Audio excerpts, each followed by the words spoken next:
ত্রয়োদশ জাতীয় সংসদ নির্বাচনে বাংলাদেশ জাতীয়তাবাদী দল বিএনপি বিপুল আসনে নির্বাচিত হয় কোনো আনন্দ মিছিল ও সভা করবে না বিএনপি। বৃহস্পতিবার 12 ফেব্রুয়ারি বিএনপির জ্যেষ্ঠ যুগ্ম মহাসচিব রুহুল কবির রিজভী স্বাক্ষরিত এক সংবাদ বিজ্ঞপ্তিতে একথা জানানো হয়।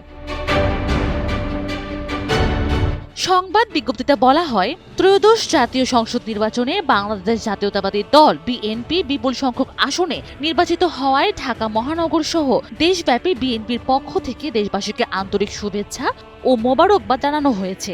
এখন ঘরেই হবে বিয়ে বাড়ির পোলাও, যদি থাকে আকিজ এসেনশিয়াল সুগন্ধি চিনি গুঁড়া চাল। এ উপলক্ষে শুক্রবার 13 ফেব্রুয়ারি বাদ জুমা সাবেক প্রধানমন্ত্রী মরহুমা খালেদা জিয়ার বিদেহী আত্মার মাগফিরাত ও দেশবাসীর প্রতি শুভকামনায় বাংলাদেশ জাতীয়তাবাদী দল বিএনপির উদ্যোগে ঢাকা সহ দেশব্যাপী মসজিদে মসজিদে জুমার নামাজ শেষে দোয়া অনুষ্ঠিত হবে। তবে জাতীয় সংসদ নির্বাচনে বিপুল ভোটে বিজয়ী হওয়া সত্ত্বেও বিএনপির পক্ষ থেকে কোনো আনন্দ মিছিল কিংবা কোনো সভা করা যাবে না। বিজ্ঞপ্তিতে আরও বলা হয়, ঢাকা সহ দেশব্যাপী বিএনপি এবং এর অঙ্গ ও সহযোগী সংগঠনের সব পর্যায়ের নেতাকর্মী ও সাধারণ জনগণকে দেশব্যাপী মসজিদে মসজিদে অনুষ্ঠিতব্য দোয়ায় অংশগ্রহণের জন্য অনুরোধ করা হলো।